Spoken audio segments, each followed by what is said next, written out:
दलित कैदियों को अब जेलों में न्याय की उम्मीद जगी है। सुप्रीम कोर्ट ने हाल ही में ऐतिहासिक फैसला सुनाते हुए देश भर के जेल मैनुअल में मौजूद कई औपनिवेशिक काल के नियमों को रद्द कर दिया है। इन नियमों को श्रम के जाति आधारित विभाजन को मजबूत करने वाला बताया गया था, जो विशेष रूप से हाशिए पर मौजूद समुदायों को निशाना बनाते थे। यह फैसला दलित कार्यकर्ताओं और कैदियों द्वारा सालों से जेलों में व्याप्त जातिगत भेदभाव की शिकायतों के बाद आया है।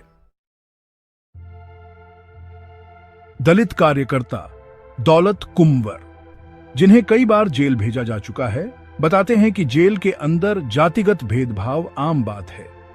कुंवर का आरोप है कि जेल में कैदियों की जाति के आधार पर उन्हें काम सौंपा जाता है, जहां दलितों को अक्सर सफाई जैसे काम करने के लिए मजबूर किया जाता है।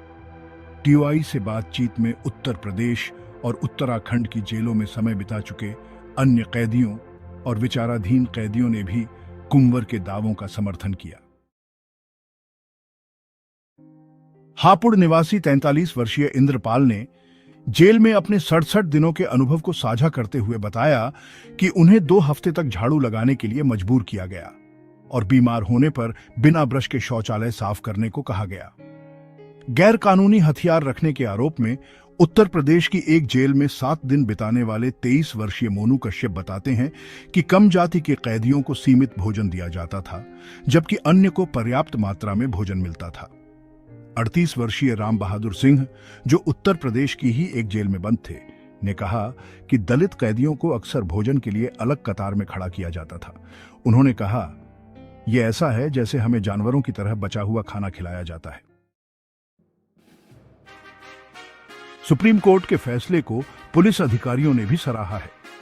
उत्तर प्रदेश के डीजीपी प्रशांत कुमार ने इस फैसले को भारतीय जेलों के अंदर श्रम की गरिमा को बहाल करने की दिशा में एक साहसिक कदम बताया है। उन्होंने कहा कि यह फैसला सदियों से चली आ रही जाति और व्यवसाय के गलत मिलाप को खत्म करने का आह्वान करता है, जिसने पूरे समुदायों को दासता और अपमान के जीवन में धकेल दिया है। डीजीपी ने कहा कि यह फैसला अनुच्छेद 21 में निहित न्याय की उम्मीद जगाता है और जेलों में जाति आधारित श्रम की जंजीरों को तोड़ने और समानता को बढ़ावा देने वाले सुधारों का आग्रह करता है।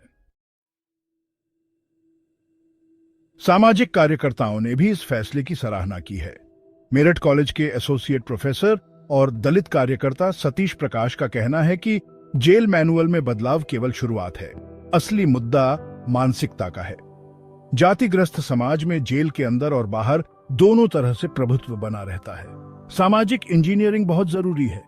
वकील और दलित कार्यकर्ता किशोर कुमार ने कहा कि जेल प्रशासन के लिए दलित शब्द उन चीजों से अलग नहीं है जिन्हें वे पारंपरिक पेशे कहते हैं, जैसे कि मैला ढोना, झाड़ू लगाना और सफाई करना। टीओआई से बात करने वाले कुछ जेल अधिकारियों ने कहा कि उनकी जेलों में भेदभाव की अनुमति नहीं है। उत्तराखंड में डीआईजी जेल दधिराम मौर्य ने कहा कि हमारी जेलों में कोई जाति आधारित कार्य नियुक्ति नहीं होती है। पिछले साल नवंबर में हमारे नए जेल मैनुअल के अनुसार इसे बंद कर दिया गया था। अपर जिला न्यायाधीश शहजाद अली, जो बुलंदशहर में जिला कानूनी सेवा प्राधिकरण के सचिव भी हैं, ने कहा कि सुप्रीम कोर्ट का यह फैसला वकीलों और कार्यकर्ताओं को इसके अनुपालन को सुनिश्चित करने के लिए मजबूती प्रदान करेगा। उन्होंने कहा, हम शिकायतों के निपटारे के लिए नियमित रूप से जेलों का दौरा करते रहते हैं। अब हम इसके सख्त अनुपालन को सुनिश्चित करेंगे और उल्लंघन की स्थिति में तत्काल कार्रवाई करेंगे।